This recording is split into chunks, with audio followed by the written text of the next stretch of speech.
नमस्कार मंडळी, जय जवान जय किसान. तर हे जे बघताय माझ्या पाठीमागे जे आपण हे तार कंपाऊंड केलेलं आहे, जे आपल्या मिरची पिकाच्या सेफ्टीसाठी केलेलं आहे, हे तार कंपाऊंड म्हणजे झटका मशीनचं तार कंपाऊंड आहे. तर तुम्ही बघू शकता झटका मशीन लावलेलं आहे आपण.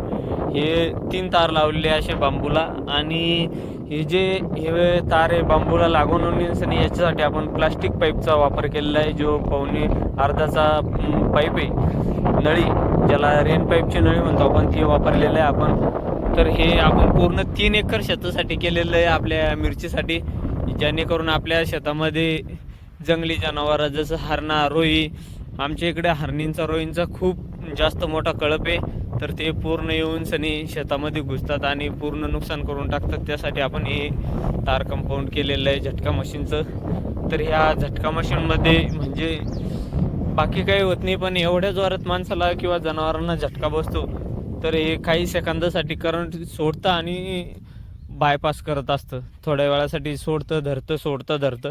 त्यासाठी हे झटका मशीन आहे, बॅटरीवर चालणारी झटका मशीन आहे.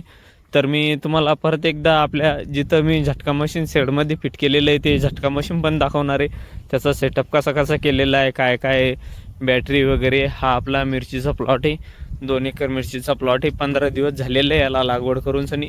फुटव्यांची संख्या पण एकदम मस्त जोरात आहे, आणि सध्या वातावरण पण भारी आहे. तर इथं मी हे 3 वायरांचं कनेक्शन एकाच ठिकाणून केलेलं आहे, 3 पण एकाच ठिकाणून हे केलेलं आहे. आणि याच्यासाठी हे आपल्या शेडचं काम चालू आहे इकडं पाठीमागे, आणखीन मोठं करायचं आहे. हे जे तार दिसतं आहे हा आपला झटका मशीनचं वायर ही आतून आलेली मशीनमधनं बाहेर घेतलेली आहे मी. तर तुम्हाला दाखवतो मी आतमध्ये झटका मशीन.